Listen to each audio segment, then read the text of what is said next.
मोदी जी का 5G आने वाला है, लेकिन गांव में तो 1G भी नहीं चल रहा। गुल्लू कौन है डालते ही फ्रंट पे आ जाएगा सबसे ऊपर। गूगल सब बताता है आजकल, और गुल्लू बहुत ज़्यादा फेमस हो रहा है। क्यों? गुल्लू इनकी प्रायोरिटी हो गया है, क्योंकि अब चुनाव नज़दीक आ रहे हैं। गुल्लू, उल्लू, चमगादड़ और सांप बिच्छू, ये इसी के बेस पे चुनाव लड़ेंगे, ये बात ही नहीं करेंगे मुद्दों की। सरकार गरीब को और गरीब करेगी और अमीर को और अमीर करके पूंजीवादी व्यवस्था यहाँ पे लाना चाह रही है। प्रधानमंत्री जी के लिए 8,500 करोड़ का प्लान तो आ सकता है, 3400 करोड़ की मूर्ति बन सकती है, 350 करोड़ रुपए का इनकी जो वो कराई जाती है, जासूसी कराई जाती है, 350 करोड़ रुपए उसमें खर्च कर सकते हैं, और पैसा है नहीं। पैसा तुम हवाई चप्पल वाले हो, मैं तुम्हें ऐसा बना दूंगा कि तुम हवाई जहाज पर बैठ जाओगे। नमस्कार, मैं दामिनी शर्मा सजग भारत में एक बार फिर से आपका बहुत बहुत स्वागत करती हूँ। उत्तर प्रदेश में इस समय मौजूद है और उत्तर प्रदेश में अब घमासान युद्ध मचने वाला है सरकार को लेके कि क्या सत्ता परिवर्तन होगा, सत्ता परिवर्तन नहीं होगा। हर किसी के मन में यही सवाल उठ रहा है कि सरकार से क्या चाहते हैं, सरकार बदलेगी या कोई और विकल्प ये लोग चुनते हैं या यही सरकार रहेगी। क्या लास्ट की बात कर रहे हैं उत्तर प्रदेश में, विकास की बात करूँ तो कितना विकास हुआ होगा मौजूदा सरकार में तो गंगा में लाशें तैर गई, इतना विकास हो गया। मौजूदा सरकार में इतने मुकदमे विपक्ष पे लग गए हैं, मुकदमों में विकास हुआ है। और बात किसी भी तरह का क्राइम है, चाहे वो बलात्कार हो, चाहे डकैती हो, चाहे हत्या हो, लूट हो, सब में विकास हुआ है। बाकी धरातल पे जो काम होने चाहिए, जो रोज़मर्रा की ज़रूरतें होती हैं इंसान की, शिक्षा, स्वास्थ्य, इन चीज़ों को जो अखिलेश सरकार छोड़ के गई थी वहीं के वहीं ज्यों की त्यों खड़ी हैं वो, उसमें एक ईंट नहीं लगा पाए। ये जहाँ हम ये खड़े हैं, यहाँ पर भी जितना एलिवेटेड रोड बना दिया था अखिलेश जी ने उतना ही बना है, उसके बाद कोई सड़क नहीं बना पाए। पीछे मेट्रो जितनी बना दी थी उतनी ही बना पाए, उसमें एक खंभा नहीं लगा पाए ये। और लखनऊ की बात करें तो लखनऊ में एक ईंट कहीं लगाने का काम नहीं किया है। JPNIC हो या जो अवध हो, साने अवध हो, उसको बेचने का काम इन्होंने ज़रूर किया है। तो ये बेचू सरकार है, सरकार है पर इसका शिलान्यास करती है, उद्घाटन का उद्घाटन करती है, और अपराध चरम पे है। क्यों? रोजगार है नहीं, पेट में रोटी तो चाहिए इंसान को। रोजगार का वादा कर रहे हैं, वादा कर रहे हैं, लेकिन वादा निभाएं भी तो। वादे तो 2014 से चले आ रहे हैं। 2 करोड़ रोजगार इनके जो बड़े वाले हैं उन्होंने किए थे। कहते हैं वादे निभाए हैं तभी उत्तर प्रदेश के नंबर 1 जो है पूरे देश के नंबर 1 मुख्यमंत्री बन। इनका बैनर ये उत्तर प्रदेश में क्यों नहीं लगा रहे हैं, दिल्ली में क्यों लगा रहे हैं? दिल्ली की सड़कें तो चमचमाती सड़कें हैं, एक बार उत्तर प्रदेश की सड़कों को दिखाएं ना, जो इन्होंने बनाई है, उस सड़क के आगे लगाएं कि नंबर 1 है। और वो नंबर 1 किस सर्वे में हुआ है, कहाँ पे मतलब वो हुआ था, किन लोगों के बीच, किन्होंने उसको नंबर 1 बनाया है? किसमें? वो कस्टोडियल डेथ में नंबर 1 बना है, डकैती में नंबर 1 बना है, क्राइम में नंबर 1 बना है, झूठे मुकदमे में, लोकतंत्र की हत्या करने में नंबर 1 बना है, धर्मांतरण में नंबर 1 है। धर्मांतरण कैसा धर्मांतरण? अगर किसी अन्य समाज के लोग ने अगर आपस में किसी तरह से सद्भाव है तो उसका कैसे माइंड ब्रेन वॉश किया जाए और वो कैसे एक दूसरे के खून के प्यासे बने, इसकी PhD कर रखी है इन्होंने। आपको लग रहा है परिवर्तन होना चाहिए? अगर परिवर्तन होना चाहिए तो नहीं, इनको उखाड़ के हमेशा के लिए विदा कर देना चाहिए। पिछली बार ये कह रहे थे बनवास हुआ है, बनवास हुआ है, अब बनवास की भी गुंजाइश इन्होंने नहीं छोड़ी है। केवल योगी जी से या 2024 की भी बात कर रहे हैं? नहीं, 2000 स्टार्टिंग तो वहीं से है, गुरु तो वही है इनके। उनको आ कहाँ से रही है ये जो मतलब जो इनका रोड मैप है वो चल तो वहीं से रहा, केंद्र से ही। तो इनको बाबा जी कोई मुख्यमंत्री के चेहरे थोड़ी ना थे, केंद्र सरकार ने ही तो उनको आगे किया है। और फिर आगे करने के बाद ये अब गुल्लू खिला रहे हैं। ये गुल्लू कितना फेमस हो रहा है कि पहले गाय को केला खिलाते थे, आजकल ये गुल्लू को खिलाने लगे हैं। तो आज इनका जो मेन वो फोकस है वो ध्यान भटकाना है। क्या है गुल्लू, क्या मतलब बताना चाहते हैं? पता है जनता जिनको नहीं पता उनको एक जनता ये सर्च करे गूगल पे, गुल्लू तुरंत निकल आएगा। क्या डाले जनता को? गुल्लू कौन है, गुल्लू कौन है डालते ही फ्रंट पे आ जाएगा सबसे ऊपर। गूगल सब बताता है आजकल, और गुल्लू बहुत ज़्यादा फेमस हो रहा है। क्यों? गुल्लू इनकी प्रायोरिटी हो गया है, क्योंकि अब चुनाव नज़दीक आ रहे हैं। गुल्लू, उल्लू, चमगादड़ और सांप बिच्छू, ये इसी के बेस पे चुनाव लड़ेंगे, ये बात ही नहीं करेंगे मुद्दों की। की बात कर रहे हैं कि कहा जाता है यूपी जो मॉडल है सबसे बढ़िया मॉडल है। बंगाल में भी यूपी मॉडल का उदाहरण देकर आए थे, अब तो यूपी की बारी है। तो कहाँ यूपी मॉडल इनके, झांसे में क्यों फंस रही हो तुम? यही तो चाहते हैं कि इन्होंने दिल्ली में बोर्ड लगा दिए, यूपी में बात चले यूपी मॉडल की। यही तो चाहते हैं। तुम इनके चक्कर में मत पड़ो। तुम मुझे ये बताओ, कोरोना काल में क्या व्यवस्थाएं मिली? लैपटॉप देने की इन्होंने बात की, कितनों को बच्चों को दिए? जो बच्चे अभी कोरोना काल में घर बैठे हैं, जिनके स्कूल नहीं चल रहे, वो बच्चे ऑनलाइन क्लास लेंगे। ऑनलाइन क्लास काहे से लेंगे भाई? जो पैसे वाले हैं वो तो ले लेंगे, लेकिन उत्तर प्रदेश के 97% बच्चे, जो 90 लाख गांव हैं उत्तर प्रदेश में, उन ग्रामीणों के बच्चे कैसे ऑनलाइन क्लास लेंगे? मोदी जी का 5G आने वाला है, लेकिन गांव में तो 1 GB नहीं चल रहा, नेट है ही नहीं।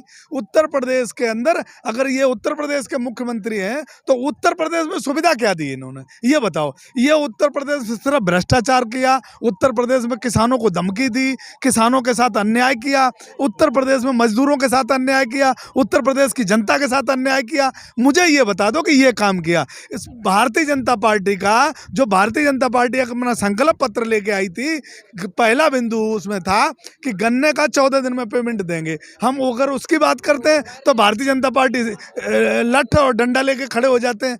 क्यों नहीं? तुमने कहा था बच्चों को लैपटॉप देंगे, वो बच्चे आज क्लास के लिए तड़प रहे हैं, कब दोगे? मैं ये कहता हूं कि तुम ये बता दो, तुमने 5 साल में करा क्या है? आप लैपटॉप की बात कर रहे हैं, जब कोरोना से मरने वालों को मुआवजा नहीं मिल रहा क्योंकि पैसों की कमी है, तो आप लैपटॉप की उम्मीद कैसे कर सकते हैं? अच्छा, पैसों की कमी है। प्रधानमंत्री जी के लिए 8,500 करोड़ का प्लान तो आ सकता है, 3400 करोड़ की मूर्ति बन सकती है, 350 करोड़ रुपए का इनकी जो वो कराई जाती है, जासूसी कराई जाती है, 350 करोड़ रुपए उसमें खर्च कर सकते हैं, और पैसा है नहीं। पैसा कहाँ गया जो इनने अपने मित्रों को दिया? देश बिक रहा, ट्रेनें बिक रही और संस्थाएं सारी बिक रही, ये पैसा कहाँ से आ रहा है? ये सब सरकार का ही पैसा है, लेकिन ये गरीब और मजदूर पे खर्च नहीं करेंगे, ये पूरा का पूरा पैसा अडानी और अंबानी पे खर्च करेंगे।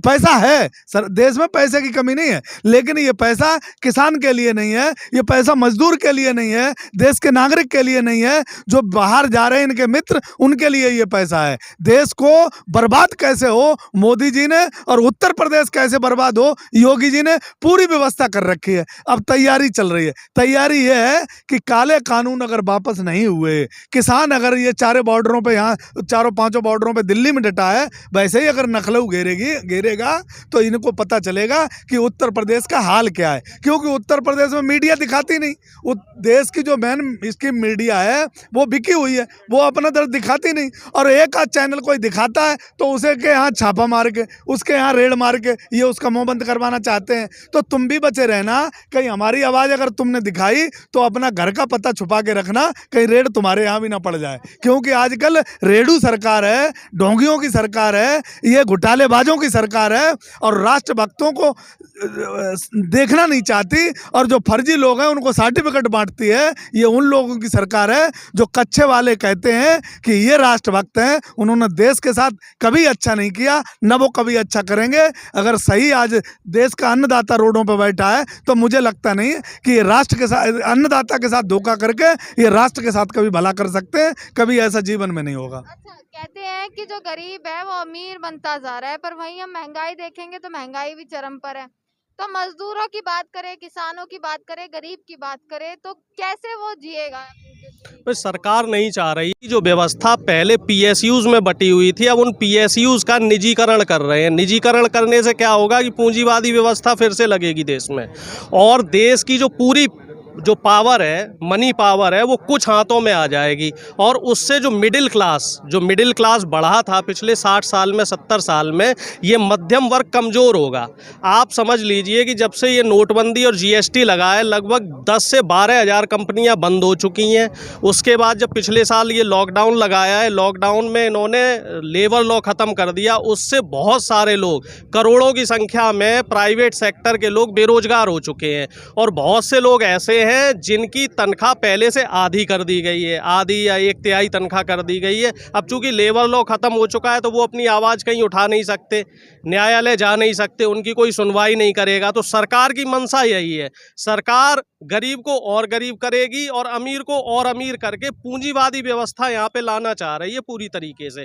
क्योंकि इनके एजेंडे में जो बीजेपी और आरएसएस के लोग हैं, ये पूंजीपति लोग हैं, और इनका एजेंडा ही यही है कि आम जनता के जो मौलिक अधिकार हैं, चाहे वो शिक्षा का अधिकार हो, चाहे वो चिकित्सा का अधिकार हो, 2 वक्त की रोटी का अधिकार हो, तन ढकने के लिए जो मकान है उसका अधिकार है, उस अधिकार से को से आम जनता को वंचित रखना चाह रहे हैं। अब आप किसानों की बात कर लो तो पिछले 7 साल में कितने प्रतिशत किसानों को MSP दिया इन्होंने, कितने किसानों के इन्होंने कर्ज माफ़ी की, कितने किसानों के जो बकाया थे वो इन्होंने दिए, नहीं दिए। इस साल भी कौन से किसानों को अमीर बनाया है? अंबानी और अडानी को अमीर बनाया है। हाँ, शिमला से लेके श्रीनगर तक जितने भी सेब के बागान थे, फलों के बागान थे, वो सारे बागान इन्होंने अडानी को दे दिए और अडानी को इन्होंने इंडिया का दूसरे नंबर का रईस बना दिया।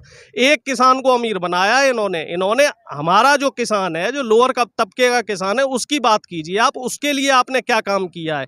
MSP दी, नहीं दे रहे हैं आप, MSP देने में आप विफल हैं। आप सिर्फ और सिर्फ पूंजीपतियों के लिए काम कर रहे हैं, RSS के लोगों के लिए काम कर रहे हैं, बीजेपी के जो नेता हैं उनको आप अमीर बना रहे हैं। इतने कार्यालय 800,000 जो बीजेपी के 5 स्टार 7 स्टार कार्यालय बन रहे हैं, तो वो पैसा कहाँ से आ रहा है? और इतने जो पूंजीपति भागे हैं, कोई 10,000 करोड़ लेके भागा, कोई 20,000 करोड़ लेके भागा, कोई 5,000 करोड़ लेके भागा। एक बात बताइए मुझे, एक छोटा सा कोई चोर उचक्का है वो नहीं भाग सकता, तो इतना ज़्यादा जो अरबों रुपया लेके आदमी बिना सरकार की मंजूरी के कैसे भाग सकता है?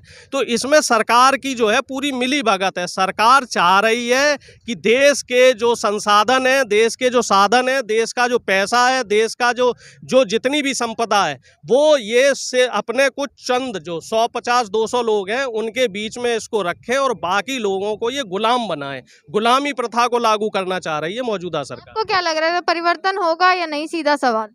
बिल्कुल होगा जी। जो 70 साल का आक्रोश है लोगों में, वो उतर रहा है। अब किसी के पास खाने के लिए दाना नहीं है, सेंट्रल विस्टा के लिए इनके लिए पैसा है 8600 करोड़ रुपए का इन्होंने प्लेन खरीद लिया, तब इनके पास पैसा है। 17 लाख बच्चा जो स्कूल नहीं जा पा रहा है, जिसके फीस भरने का है नहीं, वो सरकारी आंकड़ा है। जे आप रियल में जाइए तो इनकी संख्या और 4-5 गुना बढ़ जाएगी। तो ऐसे तो हमारा देश चल रहा है, ये बस दी एंड होने वाला है इसका।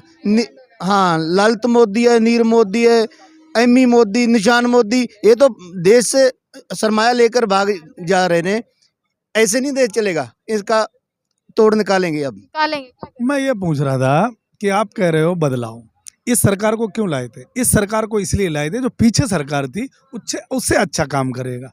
वर्ल्ड रिकॉर्ड 23 महीने के अंदर जो आगरा और लखनऊ एक्सप्रेस हाईवे दिया, मुझे बताओ 108 नंबर, वर्ल्ड क्लास के 108 नंबर दी, वर्ल्ड क्लास की पुलिस व्यवस्था दी, वर्ल्ड क्लास का यहाँ एलिवेटर रोड दिया, जो महिलाओं को पेंशन मिलती थी, बच्चों को जो है जो शिक्षित बच्चे थे जिनको नौकरी नहीं मिल पा रही थी, उन बच्चों को इन्होंने पिछली सरकारों ने जो उन्हें बेरोजगारी भत्ता देने का काम किया। और जो बच्चे युवा जो बच्चे थे जो पढ़ के हाई स्कूल एंटर करके जाते थे, वो 18 लाख बच्चों को लैपटॉप मिला था। मेरे कहने का मतलब ये है कि वो सरकार हमें बुरी लग रही थी नहीं, वो सरकार हमें उस टाइम ये समझाया गया था कि तुम्हारी हम गरीबी दूर कर देंगे, तुम हवाई चप्पल वाले हो, मैं तुम्हें ऐसा बना दूंगा कि तुम हवाई जहाज पर बैठ जाओगे, मजदूरों और किसानों हम तुम्हें ऐसा कर देंगे कि तुम्हारी डबल आय हो जाएगी। हमें सिर्फ झूठ बोला गया था, मेरे साथ धोखा हुआ, मेरे साथ अन्याय हुआ। इस सरकार ने अगर वो सरकार होती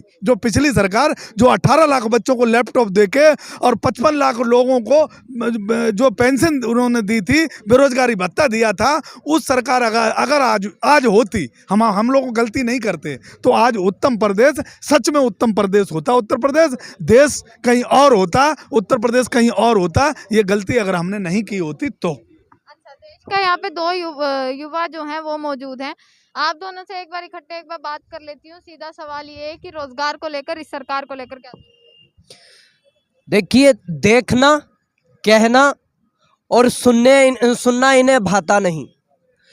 ये जो है सत्ता के काले, ये जो कुर्सियों पर जो है काले अंग्रेजों के, गोरे अंग्रेजों के जो दलाल बैठे हैं, तो ये अपने उसमें जो मगन है। जो रोजगार है, जो युवा को रोजगार देना चाहिए, युवाओं का रोजगार छीनने का काम इन्होंने किया है। ये देखिए 4.5 साल के अंदर जो है 3.5 करोड़ लोगों का रोजगार छीना है। जो सरकार कहती थी, भाई ने कहा कि हवाई यात्रा कराने की बात करते थे, लेकिन हवाई यात्रा के नाम पे गंगा के अंदर इन्होंने हवाई यात्रा कराने का जो काम किया है। भाई ने जो अभी नाम भी लिया था कि नीरव मोदी और 3 मोदी जो बताए थे भाग गए, जो पैसा लेके भाग गए। लेकिन ये सरकार राम के नाम पर आई थी, राम के नाम पर, जो राम राज्य के नाम पर आई थी, राम के नाम की खूब मचाई लूट। 3 मोदी भाग गए, चौथा बोले झूठ, चौथा बोले झूठ। तो ये झूठों की सरकार है, ये काले अंग्रेजों के दलालों की सरकार है। तो ये दलाली करेंगे, ये अमीरों को बढ़ावा देंगे, ये जो कॉरपोरेट घराने को बढ़ावा देना चाह रहे हैं। जो यहाँ पर किसान बैठे 8 महीने से उनकी आवाजें नहीं सुनी जा रही हैं, आवाजों को दबाया जा रहा है। ये देखिए जो तानाशाही कर रहे हैं, जो किसान ने, मजदूर किसान ने एक उंगली की ताकत से, जो एक उंगली का बटन दबाकर इनको जो सत्ता में बिठाया, और उस उंगली के बटन दबाने की ताकत को अगर ये आज तानाशाही कर सकते हैं, तो ये पंच बन चुका है। ये पांचों जो है सभी धर्म जो साथ हो चुके हैं और पंच बनकर इस सरकार को गिराने का काम करेंगे। क्या लग रहा है इस बार चुनाव में क्या देखने को मिलेगा? मुझे तो ये लगता है कि निश्चित रूप से इस बार सत्ता परिवर्तन होगा। सत्ता परिवर्तन। जनता पूरी तरह से निराश है, बहुत हताश है। 4 साढ़े 4 साल के शासन व्यवस्था देखने के बाद से अब लगता है कि निश्चित रूप से सत्ता में परिवर्तन होगा। अच्छा, तो विकल्प भी तो कुछ रखते होंगे ना? जिनको पहले हरा के आए थे विकल्प के रूप में, वही मौजूद फिर सामने हैं, प्रतिद्वंदी वही साबित होंगे। अकेले? हाँ, जो सरकार पहले थी, जिस सरकार पहले की सरकार बेहतर लगी इस सरकार से? अभी तक की सारी सरकारों की अगर तुलना की जाए आज़ादी के बाद से, तो सारी सरकारें इससे बेहतर थी। कोई कारण कि यहाँ पर सिर्फ जाति वैमनस्य, लोगों के अंदर जाति धर्म की बात है। लोगों के अंदर, समाज के अंदर इतना विद्वेष फैला हुआ है अभी। उसके अलावा कोई किसी तरह का, कोई बहुत ज़्यादा विकास के किसी तरह के कोई काम ऐसे होते नज़र नहीं आ रहे। हर तबका निराश है, चाहे छात्र हों, चाहे युवा हो, चाहे बुजुर्ग हों, चाहे किसान हो, चाहे व्यापारी हो, और चाहे कर्मचारी हो, पुलिस विभाग हो। सभी विभागों में पूरी तरह से निराशा छाई हुई है। और अब जो है सरकार से किसी तरह की कोई उम्मीद भी बची नहीं है। तो लोग अपने मताधिकार का भरपूर तरीके से प्रयोग करके इस सरकार को उखाड़ फेंकने का पूरा कृत संकल्प हो चुके हैं और प्रतिबद्ध हैं। अभी सरकार को उखाड़ के फेंक देंगे। लाइन हुआ था, रोडों के ऊपर लोग भटकने लग रहे थे। आज कुछ नहीं है सरकार से, बहुत कुछ भी उम्मीद नहीं है अब इससे। उम्मीद नहीं बची है। तो देख लिया आपने, देश का युवा भी यहाँ पर बोला कि देश के युवा ने भी बता दिया कि सरकार से कुछ उम्मीद है या नहीं है। यहाँ की जनता ने भी बता दिया। अलग अलग वर्ग के, अलग अलग धर्म के लोग थे जिनसे हमने बात करी है, और सबने जो है यही चीज कही है कि महंगाई, शिक्षा, स्वास्थ्य के जो मुद्दे हैं उनको ध्यान में रखकर ही ये लोग जो हैं आगे वोट देने वाले हैं। इसी के साथ और भी पूरी यूपी की जो जनता है, छोटे छोटे जो गांव है, कस्बे हैं, वहां भी जाएंगे, उन लोगों की राय भी जानेंगे, उन जनता की राय भी आप तक पहुंचाएंगे। और ये राय जानने के लिए आप हम लोगों से जुड़े रहें। आपका बहुत बहुत शुक्रिया।